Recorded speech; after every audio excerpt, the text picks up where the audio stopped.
ओकारं बिन्दुसंयुक्तं नित्यं ध्यायन्ति योगिनः कामदं मोक्षदं चैव ओंकाराय नमो नमः। अविरल शब्द घनोग प्रक्षालित सकल भूतल कलंका मुनिविरूपाश्रित तीर्था सरस्वतीर्तनो दुरितम् अज्ञानतिमिरान्धानां ज्ञानाञ्जनशलाकया चक्षुरुन्मीलितं येन तस्मै श्रीगुरुवे नमः।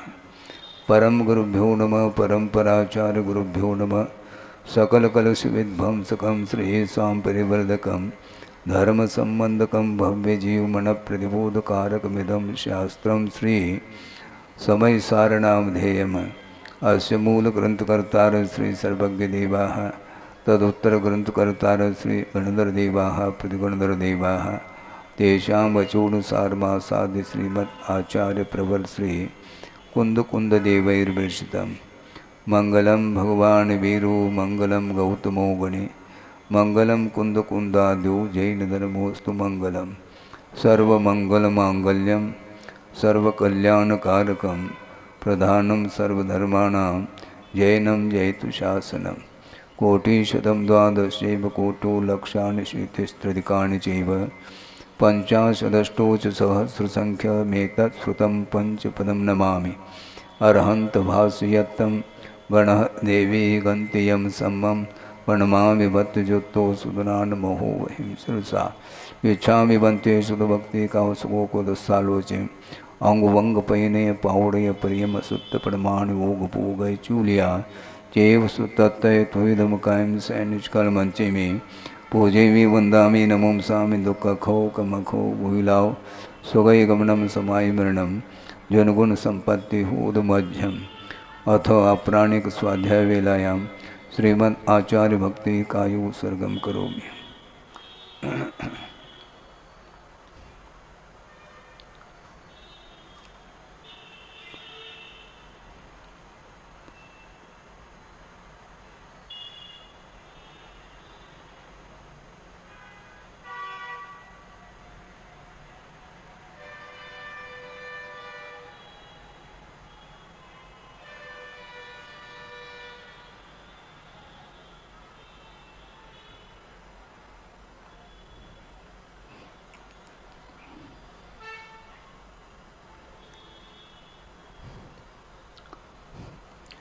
श्रुतजलधिपारगेभ्य स्वपरमत विभावना पटुमतिभ्य सुचरिततपोनिधिभ्यो नमो गुरुभ्यो गुणगुरुभ्य। छत्तीसोणसमग्रे पंचमी आचारकरण संदर्शे शिष्यानुग्रह कुशले धम्मायिरे सदा वंदे गुरुभक्ति संयमेन य तरन्ति संसार सायरं घोरं चिन्नन्ति अट्टकं मम जन्मन मरणं न पावेन्ते ये नित्यं व्रतमन्त्रहोम निरता ध्यानाग्निहोत्राकुला षट्कर्मावृता तपोधनदना साधुक्रिया साधव शीलप्रावरणा गुणप्रहरणा चंद्रार्कतेजोदिकाः मोक्षद्वारकपाटपाटनभट्टाः प्रीणन्तु मां साधव। गुरुवः पान्तुनो नित्यं ज्ञानदर्शननायकाः चारित्राणवगम्भीरा मोक्षमार्गोपदेशकाः। इच्छामि बन्ते ऐर्वत्ते कावसुगोकुदस्सालोचें समनान् समुदंसन समचरजुत्तानं पंचम्याचाराणाम् आयुर्यानम आयारादि सुंदरानुपदेशयानम उवज्झायानम तिरयन गुणपालरयानम सौसाणम सैनिचकर मंचे में पूजे में वंदामि नमंसामि दुःखखो कमखो भूलाओ सुगय गमनम समाय मरणम जिनगुण संपत्ति होद मध्यम। वंदितु सौवसिद्धे ध्रुवमचल मनोवमं गयं पत्ते ओछामि समय पाहुड़ विनमो सुध केवली भणिदम।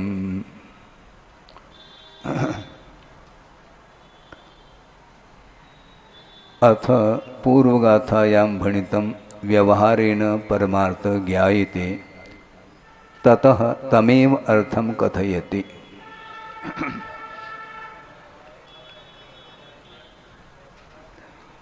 पूर्वगाथा में जो कहा गया था कि व्यवहार के आलम्बन से परमात्मा का ज्ञान होता है, इसलिए उसी अर्थ को यहाँ पर और अगली दो गाथाओं के माध्यम से स्पष्टीकरण किया जा रहा है। और ये दो गाथाएं एक साथ ली गई हैं। निश्चय श्रुत केवली और व्यवहार श्रुत केवली का प्रकरण आया है। जो ही सुदे नहीं गच्छति अपानमिनं तु केवलं शुद्धं तम सुद केवलिमिसिनो भनन्ति लोगपदि वैरा। जो सुद नानं सौवं जानदि सुद केवल्यं तमाहुजिना सुदनानमाद सौवं जम्मा सुद केवली तम्हा। यह कर्ता स्फुटम भावश्रुतेन स्वसंवेदन ज्ञानेन निर्विकल्प समाधिना करणभूतेन अभिसमन्तात् जानाति अनुभवति।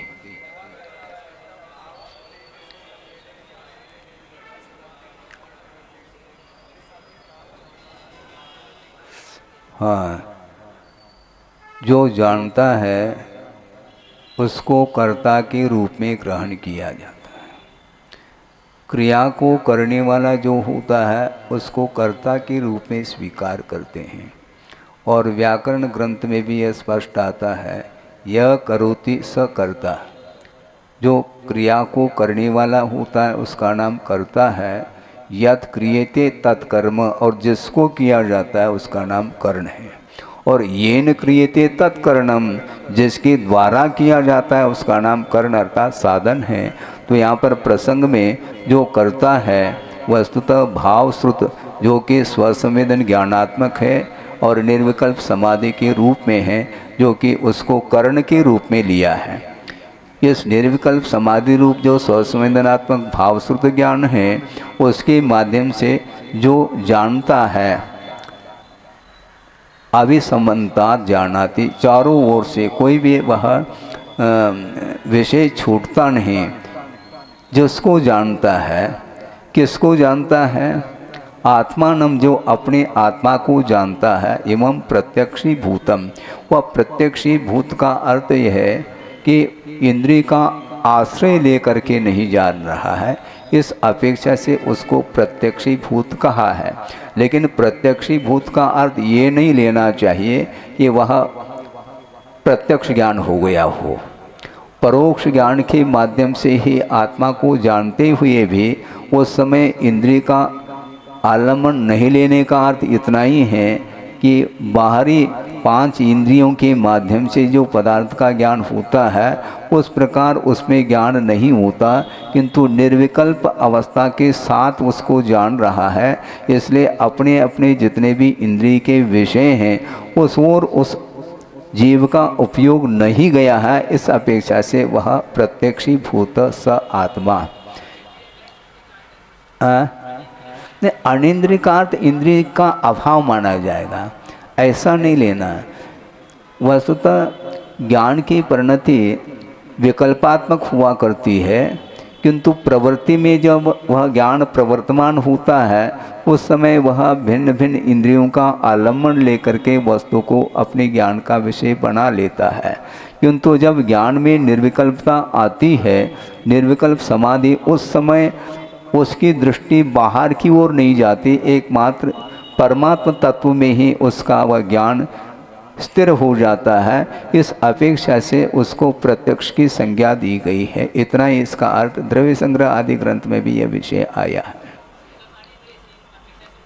वो सामान्य रूप से कथन किया है, किंतु यहाँ पर ज्ञान की स्थिरता को लेकर के बात कर रहे हैं। जब ज्ञान की परिणति या ज्ञान की विषय अपने आत्म तत्व को छोड़कर के अन्यान्य पदार्थों की ओर जब वह ज्ञान जानने की अपेक्षा से प्रवर्तमान होता है, उस समय वह शुभोपयोग आदि प्रवृत्ति में आने के कारण भूमिका के अनुरूप रागादिक भाव भी उसके अंदर आ जाते हैं। जैसे कल परसों भी कहा था कि धर्मानुराग रूप जो परिणति है वह प्रवृत्ति के समय पर ही श्रवण की भूमिका में भी वह धर्मानुराग देखने में आता है।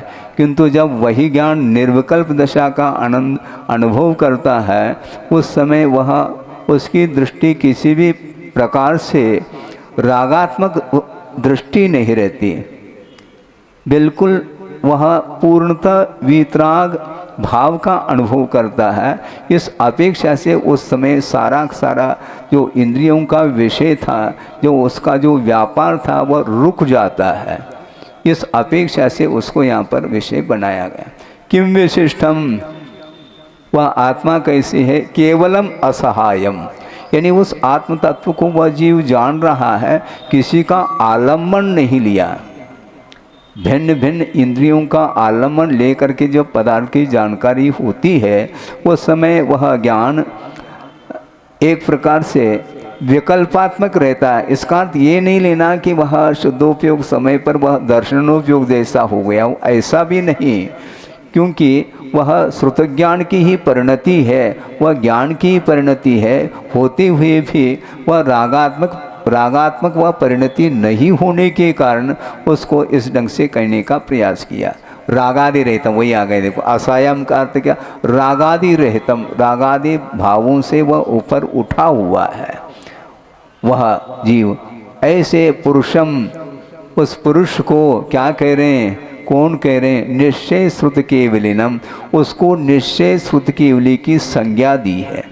कौन दे रहे हैं? परम ऋषय भनंती कथयंती, लोक प्रदीप करा, लोक को प्रकाशित करने वाले जो सर्वज्ञ भगवान हैं, वे ही परम ऋषि हैं।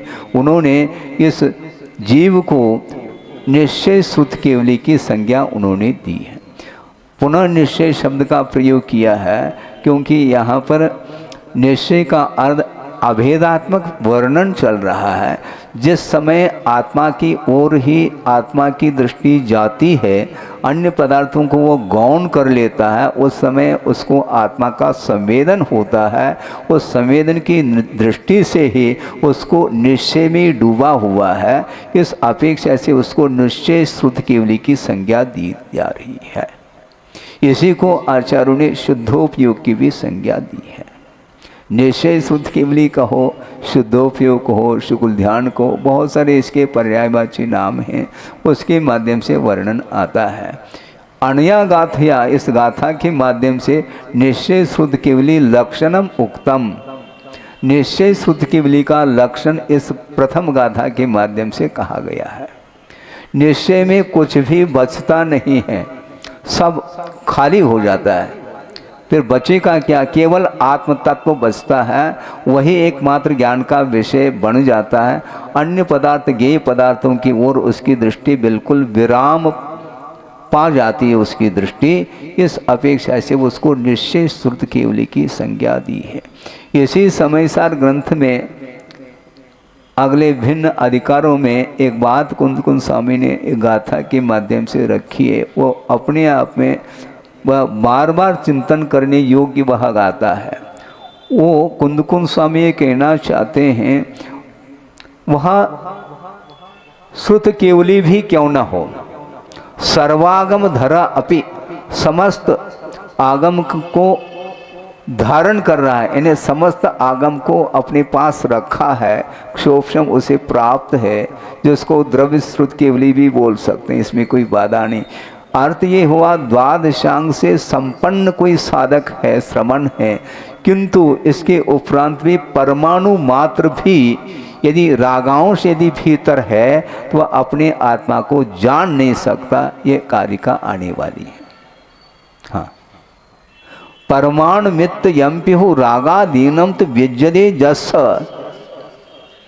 नविसो जानदे अप्पा नयम तो सवागम धरोपी सर्वागम धर अपि आत्मानम न जानाती, कह रहे हैं। और सोचो, बिल्कुल ठीक कहा, क्योंकि द्वादशांग के पाठी होने के उपरांत मात्र से यदि वह आत्मा को जानने लग जाए, जिसको शुद्धोपयोगी संज्ञा देना चाहो, तो सौधर्म इंद्र के पास भी द्वादशांग है विद्यमान। और आगे भी जो अहमिंद्र आदिक हैं, सर्वासिद्धि आदिक में, उनके पास भी सकल श्रुत ज्ञान है। सौधर्मेंद्र को भी भक्तांबर पढ़ लो, आया क्या नहीं? कहाँ आया? यह सब श्रुता सकल वांग्मय तत्वबोधात, सकल वांग्मय अर्थात पूर्ण श्रुत ज्ञान जिन्हें हो गया। पूर्ण श्रुत ज्ञान का क्षोभम होने के बाद भी असंयम की भूमिका में वह द्वादशांग ज्ञान काम नहीं कर सकता। बाहरी पदार्थों को जानने की तो क्षमता रखता है, किंतु असंयम की भूमिका के कारण वह शुद्ध परमात्म तत्व का संवेदन नहीं कर सकता। इसलिए कुंद कुंद स्वामी स्पष्ट करें, सर्वागम धर अपि आत्मानम न जानाति, क्योंकि प्रवृत्ति के समय पर आत्म तत्व गौण हो जाता है और उस ज्ञान में विकल्प उठते रहते हैं। हालांकि वह विकल्प विषयात्मक नहीं है, तत्व चिंतन के रूप में अथवा उपदेश के रूप में वह ज्ञान बाहर आया है, प्रवृत्ति कर रहा है, किंतु वह पर सापेक्ष होने के कारण वहाँ पर निर्विकल्प समाधि का अभाव हो जाता है। इन्हें द्रव्य श्रुत केवली द्वादशांग के पाठी हैं, किंतु वह उपदेश दे रहे हैं जैसे गणधर परमेष्टि आदि, उस समय उनकी ज्ञान की परिणति निर्विकल्प आत्मक नहीं है, प्रवृत्ति में आए हैं और आगम के अनुरूप ही वह व्याख्यान कर रहे हैं। साक्षात सर्वज्ञ भगवान के दिव्य ध्वनि का आलम्बन लेकर के ही वह देशना दे रहे हैं। इसके उपरांत भी उस देशना में रत्ती भर भी कोई विपरीतता नहीं है, इसके बावजूद भी उनका ज्ञान बाहर आया। वो अपने आत्मा की ओर उनकी दृष्टि नहीं, किंतु विश्व कल्याण की ओर दृष्टि गई है, इस अपेक्षा से वो बाहर आए, प्रवृत्ति कर रहे हैं। धवला ग्रंथ में भी एक स्थान पर आया, गुरुदेव ने भी कहा था कि एक व्यक्ति सामने आया है और आचार्य महाराज हैं और शांत बैठे हैं, और वह बैठ करके एक आध मिनट बैठ जाता है, फिर बाद में वह कहता हाथ जोड़ करके, महाराज आपका मौन है क्या? कोई उत्तर नहीं, जबकि मौन है ही नहीं। उत्तर इसलिए नहीं है, आप बुलवाना चाहो तो बात अलग है, लेकिन आप क्या बोलना चाह रहे हैं, आपकी जिज्ञासा क्या है वो रखो, फिर बाद में हम देखेंगे, सोचेंगे। बिना आपके बोले हम अपनी गुप्ती को क्यों तोड़े? समस्या ये है, हम बोलने के लिए बैठे हैं क्या? आपके साथ वार्ता करने के लिए बैठे हैं क्या? नहीं। एक प्रसंग प्रासंगिक आपके सामने रखता हूँ, क्योंकि प्राय करके सिद्धांत का वर्णन करते समय निरंतर यदि सिद्धांत को परोसा जाता है तो कई लोगों का कहना है कि महाराज थोड़े से उसमें हम लोगों के योग्य हमारा भी मन लग जाए, इस अपेक्षा से कुछ विषय देना चाहिए। हाँ, सहज रूप से यदि विषय आ जाता है तो देने का प्रयास भी करते हैं। एक प्रसंग आपके सामने रख रहा हूँ और वह अजमेर का प्रसंग है, और इसी बुंदेलखंड के, सुनो अब आपके लिए कहा जा रहा है, बुंदेलखंड के, और वह विद्वान माने जाते हैं और उनकी बहुत दिन की भावना थी गुरुदेव के दर्शन की, क्योंकि उन्होंने सुन रखा था कि आचार्य महाराज की चर्या और उनकी साधना के विषय में काफ़ी चर्चा हो चुकी है, सर्वत्र अनूठी चर्या अनूठी साधना है। इसलिए उस वीतराग मुद्रा का दर्शन करने के लिए उनका मन हुआ और वह पहुंच गए। ध्यान से सुनिएगा। और जिस समय पहुंचे हैं उस समय स्वाध्याय करने के लिए प्रारंभ कर चुके थे और स्वाध्याय में लीन थे। आ करके वो दर्शन करके बैठ गए। दर्शन करने के उपरांत उस व्यक्ति की दृष्टि आचार्य महाराज की ओर गई, लेकिन आचार्य महाराज आंख उठा करके देखा नहीं और ना आशीर्वाद दिया। अपने आप में अब सोचो, तत्काल उनके मन में जो विकल्प आए, उन्होंने अपने मुख से ही कहा था मेरे सामने, हाँ, उन्होंने छिपाया नहीं था। उन्होंने सोचा ये क्या मामला है, इतनी दिन की प्रतीक्षा और भावना के साथ मैं पहुंचा हूं और हमारी तरफ दृष्टि भी नहीं। अब दर्शन करने की भावना समाप्त होने लगी, मन में भाव आने लगा अब मुझे दोबारा नहीं आना है। सोचो, ऐसे मन में उथल पुथल चल रहा है, लेकिन ये ध्यान रखो उनके अंदर थोड़ा सा पुण्य और शेष था और स्वाध्याय पूर्ण हो गया, कायस्वर करके बैठ गए। और जब उन्होंने नमस्तु किया उस समय प्रसन्न मुद्रा के साथ उनके लिए आशीर्वाद का हाथ उठता है। फिर परिणाम बदल गए। हाँ, उन्होंने सोचा इसको बोलते हैं निरीह वृत्ति। एक कार्य को हाथ में लिया है और स्वाध्याय करने के लिए मंगलाचरण पूर्वक, कायस्वर पूर्वक, मन की विशुद्धि के साथ स्वाध्याय करते हैं। उस समय अन्य कोई भी कार्य किया नहीं जा सकता। आप कुछ भी सोचो, इससे उनको कोई फर्क पड़ने वाला नहीं है। वो क्या सोचते होंगे, सोचने दो। वो सोच रहे हैं क्या नहीं सोच रहे हैं, ये मेरा विषय है ही नहीं। हाँ, नहीं तो कहाँ तक हम सोचेंगे आपके विषय में। हमें सोचना नहीं है, केवल अपने आवश्यकों को निर्विकल्प पूर्वक, विशुद्धि पूर्वक उसको संपन्न करना है और कोई भी उनके अंदर भाव नहीं। तो फिर बाद में जो भाव आया वह पुनः विशुद्धि के साथ उनके अंदर भाव आ गए। ऐसा उन्होंने ही कहा था कि महाराज इस प्रकार, इसी को बोलते हैं। बहुत कठिन काम है। संसारी प्राणी जो भी क्रिया करता है वह सापेक्ष करता है, इसलिए इस प्रकार की नौबत आती है। सापेक्ष मत करो। पाप कर्म को समाप्त करना चाहो क्या कुछ और करना चाहो? केवल आशीर्वाद देने मात्र से आपका कल्याण होना है ऐसा थोड़ी। जो अखंड मौन लेकर के बैठे हैं तो फिर आपके प्रति उनका कोई वात्सल्य नहीं है क्या? क्या वह प्रभावना नहीं कर रहे हैं क्या? सुदूर जंगल में जाकर के बैठे हैं, वहां पर कोई भी व्यक्ति नहीं, लेकिन भोला भटका कोई व्यक्ति आ जाए तो उनके माध्यम से दो शब्द भी मिल जाए तो माइक की जरूरत नहीं, और उसी समय उसका कल्याण हो सकता है यदि होनहार है तो। कल्याण करने की एक सीमा होती है, भाव अलग वस्तु, किंतु हम कहाँ तक आपके कल्याण में हम सहयोग दे पाएंगे। कल्याण करने की इच्छा, तीव्र उत्कंठा आपके अंदर नहीं है तो आपको जबरन कुछ भी नहीं कहा जा सकता, न कुछ किया जा सकता है। डॉक्टर है और पेशेंट पहुंचा है और नाड़ी देख करके और रोग का परीक्षण करके वह सलाह दे रहे हैं कि देखो ये बहुत रोग जो है आगे बढ़ चुका है और ये दवाई के माध्यम से ये ठीक नहीं होगा, इसलिए ऑपरेशन करने की आवश्यकता है। हाँ कर लो, इतना कहने मात्र से हम नहीं करने वाले, लिखित दे दो। हाँ, क्या भरोसा, क्योंकि मुझे भी भरोसा नहीं कि इसमें सफलता मिल जाए। भगवान भरोसे हम काम कर रहे हैं। हाँ, यदि उसका पुण्य का उदय हो तो संभव है उसमें सफलता मिल जाए, हम प्रयासरत हैं। इस प्रकार कह देता है। जब वह विश्वस्त हो जाता है डॉक्टर, तब जाकर के वह कार्य को करता है। उसी प्रकार आपके पीछे पड़ने से कुछ होने वाला नहीं, कर्तव्य करके आगे बढ़ता चला जाता है वह साधक, रुकता नहीं।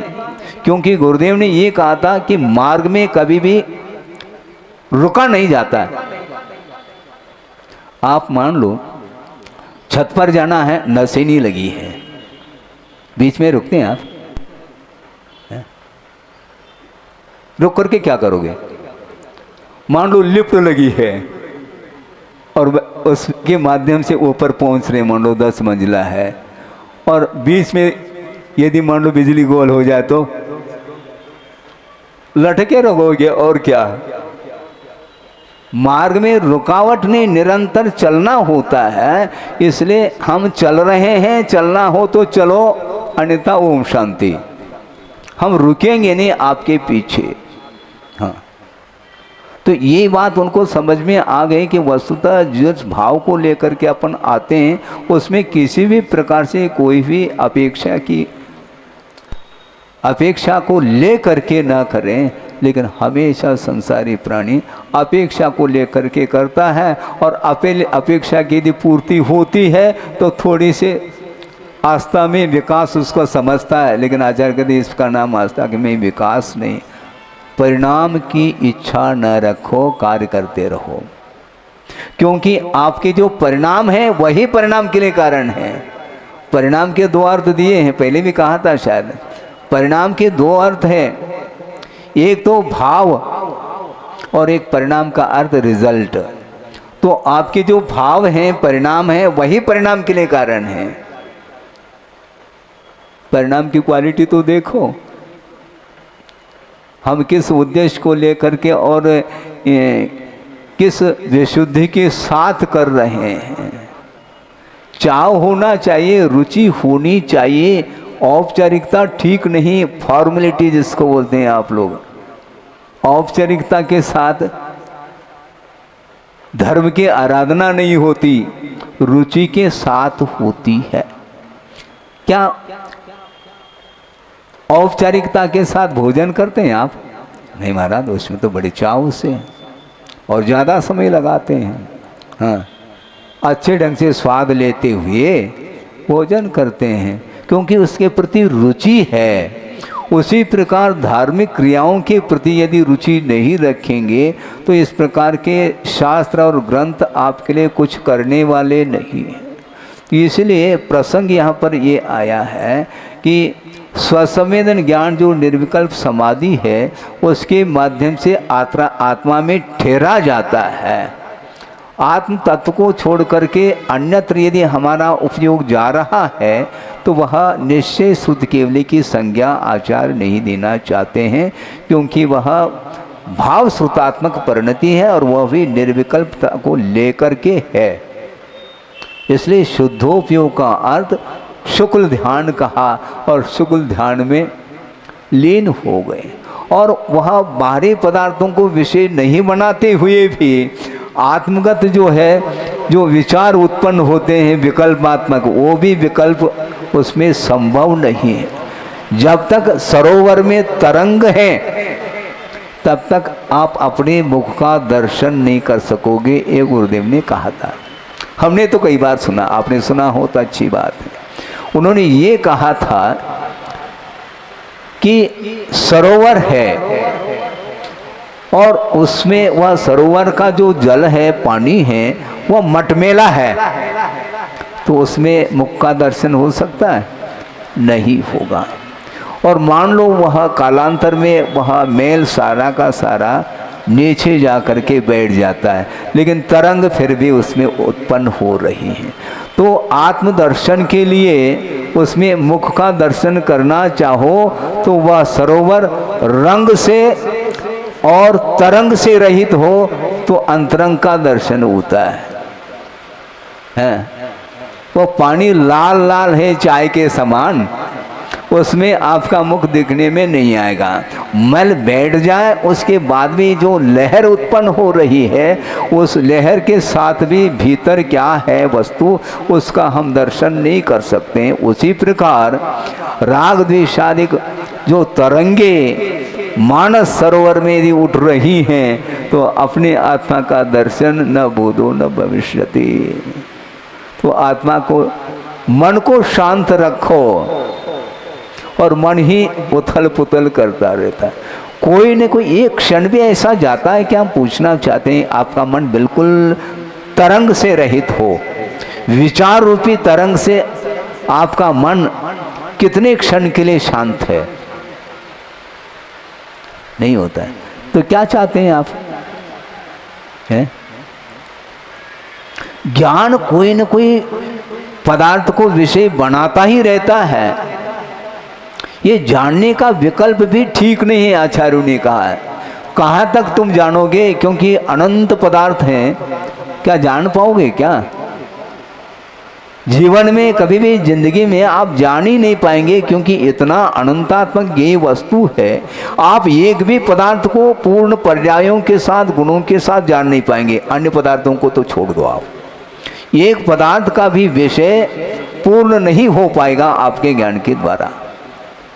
क्योंकि एक आत्म तत्व जीव है, मान लो उसके अंदर अनंत गुण है, उनका अंत नहीं है, और प्रत्येक गुण की जो अतीत अनागत संबंधी जो पर्याय हैं, अवस्थाएं, वो भी अनंतात्मक हैं। तो ऐसी स्थिति में आपका ज्ञान कहाँ तक जान पाएगा? नहीं जान पाएगा। जब एक ही द्रव्य ज्ञान का विषय नहीं बन रहा है तो अनंत ज्ञेय पदार्थों को जानने के लिए आपका ज्ञान कैसे सक्षम हो सकता है? उसमें सामर्थ्य है ही नहीं। इसलिए सभी पदार्थों को गौण करके केवल आत्म तत्व को ले करके उनमें भी किसी भी प्रकार से बाहरी वस्तुओं के ग्रहण करने की अपेक्षा से विकल्पों से रहित होकर के यदि एकाग्र मना हो करके आप प्रभु की आराधना करते हैं तो भी वह प्रवृत्त्यात्मक ही आराधना मानी जाती है। प्रवृत्ति में भी आपका ज्ञान शांत नहीं है। क्या करना चाहता है? भगवान के सामने जाने के बाद भी, मतलब भगवान मंदिर में प्रवेश करने के बाद उस परिसर में भी आपका मन यदि संयत नहीं है तो कहाँ संयत होगा? सोचो, विचार करो। कई बार ये देखने को मिलता, मंदिर में जाते हैं वहाँ पर कोलाहल है। मंदिर के अंदर किस उद्देश्य को लेकर के आप गए हैं? वहाँ पर जाने के बाद तो कम से कम वचन प्रवृत्ति के लिए विराम मिलना चाहिए, अन्यान्य प्रवृत्तियों को रोकने का पुरुषार्थ करना चाहिए। वहीं जा कर के कब आ गए और कौन आ गए? सब ठीक चल रहा है क्या? अरे भगवान के वो तो ध्यान दो, आपका ठीक और गैर ठीक बाद में सोचो। आप 24 घंटा है तुम्हारे लिए, कम से कम उतने क्षण के लिए तो शांति का अनुभव करो। वीतरागता के दर्शन करने के लिए भी पहुंचा है, इसके बाद भी वह बाहर ही उसका मन डोल रहा है। इसलिए निर्विकल्पता नहीं आ सकती, और यह निर्विकल्पता श्रवण के लिए भी महान दुर्लभ है, ऐसा कहा। हाँ, तो आप कहाँ रहेंगे? हम दरी पर हैं महाराज, नीचे बैठे हैं। अब बैठो। ऊपर बैठने से सब कुछ होता है ऐसा भी नहीं है। श्रवण ऊपर बैठा ठीक है, लेकिन प्रवृत्ति उसकी चल रही है। भले ही सत प्रवृत्ति है, लेकिन उससे ऊपर उठना चाहो तो शुद्धों व्यू का स्वाद मिलेगा, अन्यथा नहीं मिलने वाला है। इस प्रकार इस गाथा में निश्चय श्रुत केवली को लेकर के वर्णन किया है, और अगली गाथा के माध्यम से द्रव्य श्रुत केवली का वर्णन करेंगे। ये पद्यानुवाद अभी पढ़ा नहीं है, पढ़ लें, फिर बाद में दूसरी कारिका का उसकी टीका देख लें तो ज़्यादा अच्छा है। साथ साथ पढ़ लेते हैं। शुद्धांत के मनन से जिसने निहारा, शुद्धात्म को सहज से तज राग सारा।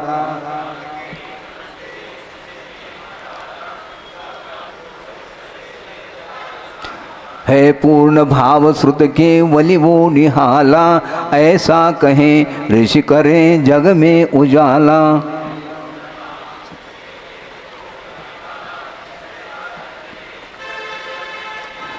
जाना समस्त श्रुत को श्रुत के वली हैं, ऐसे महेश कहते जिनके वली हैं। औचित्य ज्ञानमय आत्म है सदी से, है वंद्य द्रव्य श्रुत के वली वो इसी से।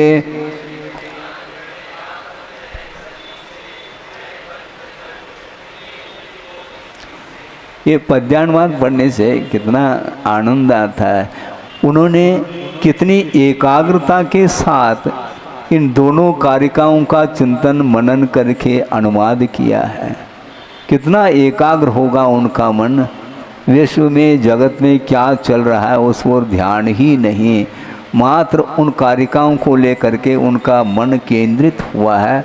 और कन्नड़ भाषा भाषी होते हुए भी परिष्कृत हिंदी भाषा में अनुवाद किया है, और मात्र शब्दानुवाद नहीं, भावानुवाद के साथ शब्दानुवाद की ओर भी ध्यान रखा है।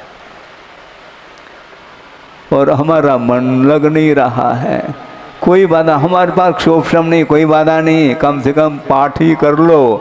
जो लिखा है अच्छे ढंग से मन लगा करके उसमें पाठ करो और उसमें उपयोग आप केंद्रित करोगे, निश्चित रूप से उसका क्या भाव है वह ज्ञात हो सकता है।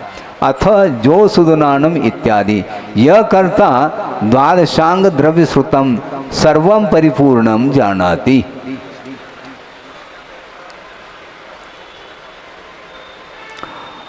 जो कर्ता जीव द्वादशांग आत्मक जो द्रव्य श्रुत है, सर्वम परिपूर्ण, वह सारा सारा जो जानता है वह व्यवहार श्रुत केवलिनम तम पुरुषम आहु ब्रवंती के ते जनाः सर्वज्ञाः।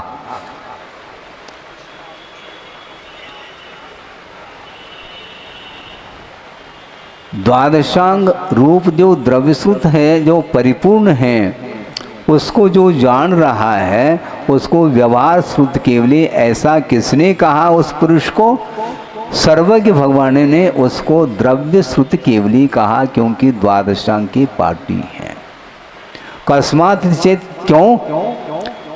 जम्मा यस्मात् कारणात्, चूंकि द्रव्य श्रुत आधारेण उत्पन्नम भाव श्रुत ज्ञानम आत्मा भवति। द्रव्य श्रुत के आधार से उत्पन्न जो भाव श्रुत ज्ञान है वही आत्मा है। सोचो, भाव श्रुत को ही आत्मा कहा क्योंकि वह गुणात्मक है अथवा वह ज्ञान की परिणति रूप है, इसलिए उसका संबंध आत्मा के साथ अनन्य संबंध है। इसलिए उस भाव श्रुत ज्ञान को आत्मा के रूप में ग्रहण किया। कथम भूतम सर्वम आत्म सम्मिति विषयम पर परिचिति विषयम वा। क्योंकि वह भाव श्रुतात्मक ज्ञान है, वह समस्त सर्वात्म सम्मिति विषय, समस्त आत्मा के यानी पूर्ण रूप से आत्मा को विषय बनाने वाला है। सम्मिति आत्मक है, संवेदनात्मक। भाव ज्ञान हमेशा संवेदनात्मक होता है, द्रव्य श्रुत ज्ञान संवेदनात्मक नहीं होता, क्योंकि वह पर पदार्थ को जान रहा है। उस समय विकल्प है, और विकल्प के साथ यदि मान लो आत्मा को भी जान ले तो भी वह सम्मिति आत्मक वह ज्ञान नहीं माना जाता। और पर परिचिति विषयम व, दूसरे को जानना ही जिसका विषय बन गया वह भी ज्ञान ही है। तस्मात् कारणात्, इसलिए द्रव्यश्रुत केवली स भवति, वह द्रव्यश्रुत केवली है। अयमत्र अर्थ, यहाँ पर यह भावार्थ ये है, यह भावश्रुत रूपेण स्वसंवेदन ज्ञान बलेन शुद्धात्मानं जानाति स निश्चय श्रुत केवली भवति।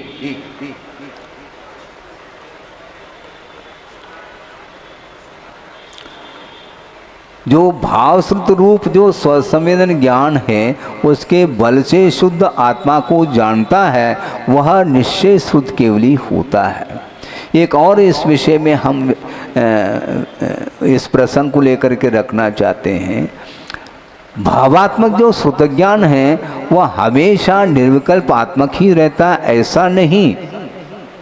द्रव्य श्रुत के आलम्बन से पर पदार्थ को जानने का भी विकल्प आता है।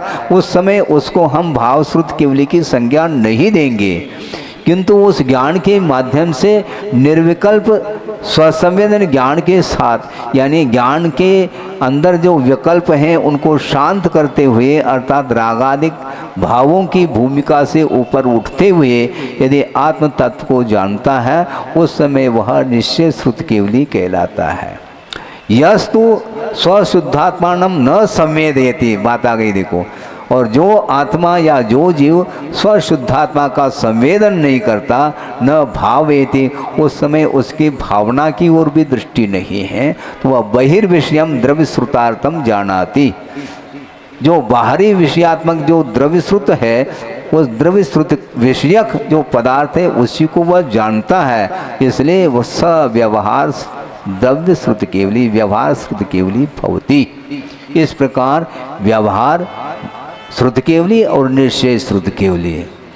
अथवा भाव श्रुत केवली और द्रव्य श्रुत केवली। इस प्रकार श्रुत केवली के विषय में ये दो प्रकार का भेद करके कुंद कुंद स्वामी ने स्पष्ट किया है और टीकाकार ने उन्हीं दो गाथाओं को आधार बना करके टीका के माध्यम से उस विषय को और स्पष्टीकरण दे दिया है।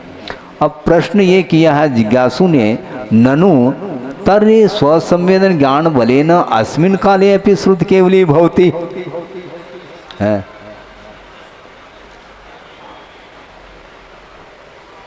तो ऐसी स्थिति में स्वसंवेदन ज्ञान के बल से इस काल में भी द्रव्य श्रुति, इस काल में भी श्रुत केवली होता है, क्योंकि स्वसंवेदन से रहित थोड़ी है, स्वसंवेदन तो हो रहा है ना, तन्ना है ऐसा ठीक नहीं है। क्यों? यादृशम पूर्व पुरुषाणाम शुक्ल ध्यानम स्वसंवेदन ज्ञानम तादृशम इदानीम न अस्ति।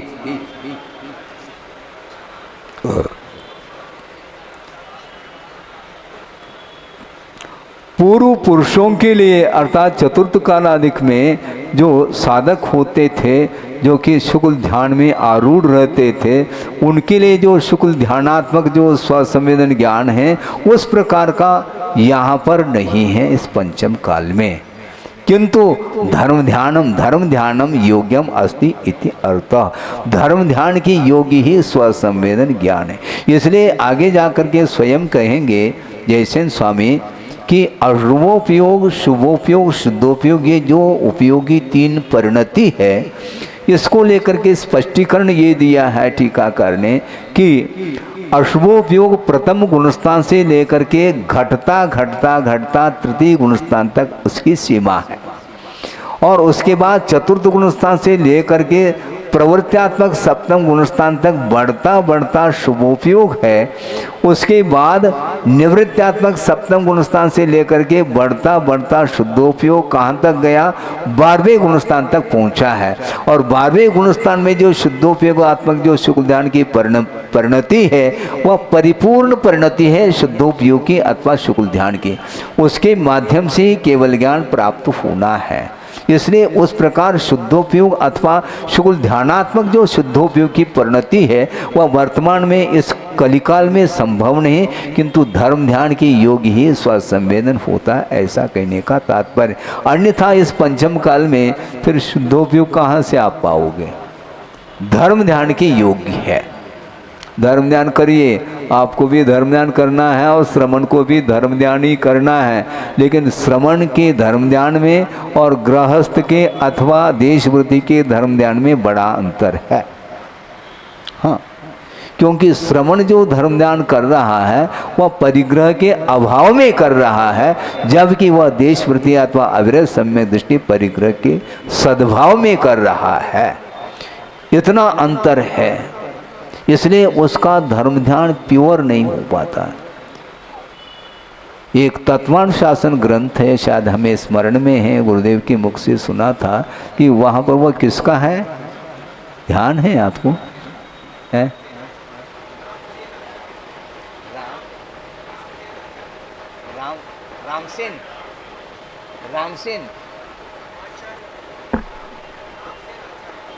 रामसेन हाँ, सुन रहे हैं कि कोई रामसेन करके आचार्य, उन्होंने अपने तत्वान शासन ग्रंथ की रचना की है और वहाँ पर एक प्रसंग दिया है। बताते गुरुदेव ने कहा था कि चतुर्थ गुणस्थान से लेकर के, ध्यान से सुनो, चतुर्थ गुणस्थान से लेकर के छठे गुणस्थान तक वह औपचारिक धर्म ध्यान है।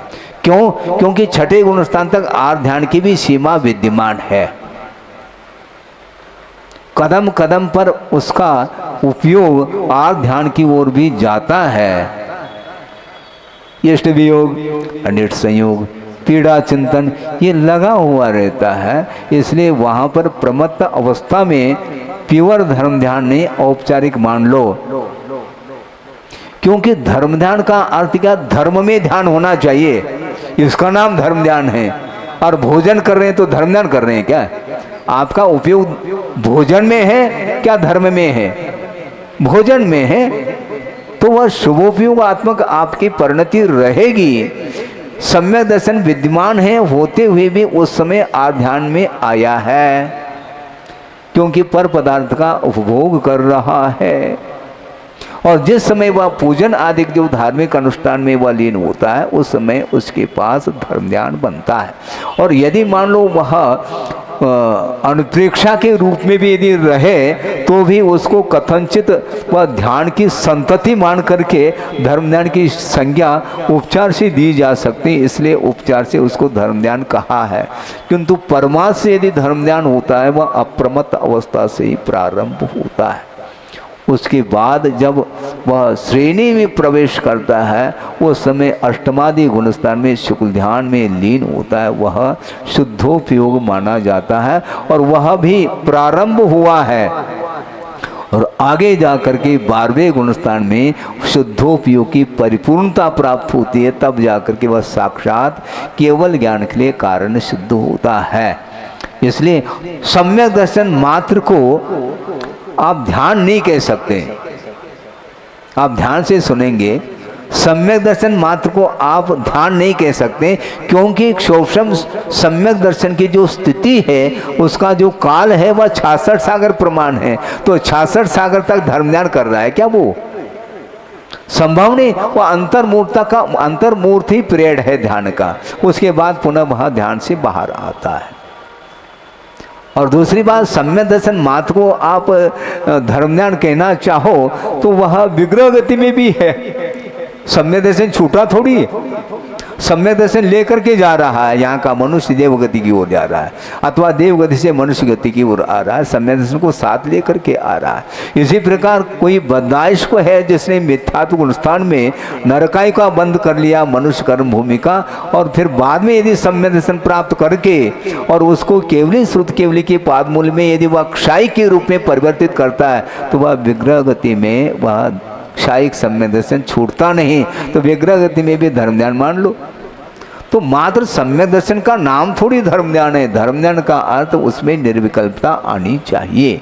भूमिका के अनुरूप जितनी निर्विकल्पता आती है वह औपचारिक है।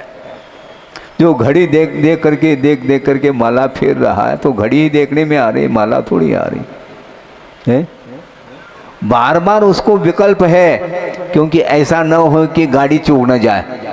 हाँ, जाना है, हाँ, ट्रेन आने का समय है, इसलिए समय पर पहुंचना है। ये जो कुछ भी विकल्प हैं, ये इन विकल्पों के साथ वह धर्म ध्यान की परिणति नहीं बनती। इसके उपरांत भी आचार्य इतना कहना चाहते हैं, उतने काल के लिए वह विषयों से ऊपर उठ रहा है, इस अपेक्षा से उसको धर्म ध्यान कह दें, कोई बाधा नहीं अपने लिए।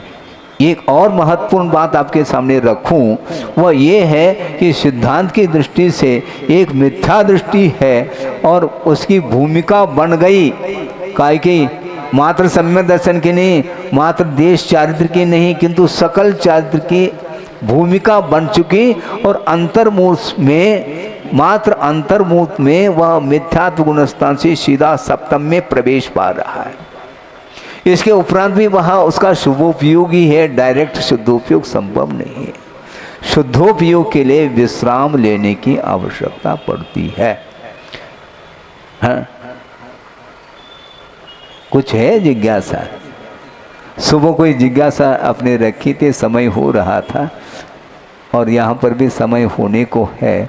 यदि हो तो आप रख सकते हैं, नहीं है तो ये विषय 2 गाथाओं के माध्यम से निश्चय श्रुत के। टीका तो पूरी हो गई ना, थोड़ी रह गई क्या? ये हो गया, ये हो गया। यादृशम पूर्व पुरुषाणाम शुक्ल ध्यान स्वरूपम स्व संवेदन ज्ञानम तादृशम इदानीम नास्ति किंतु धर्म ध्यान योग्यम इति अर्थ। एवं इस प्रकार निश्चय व्यवहार श्रुत केवली व्याख्यान रूपेण गाताद्वयेन तृतीय स्थलम गतम। इस प्रकार निश्चय श्रुत केवली और व्यवहार श्रुत केवली की व्याख्यान के साथ 2 गाथाओं के माध्यम से तीसरा स्थल समाप्त हो जाता है। हाँ,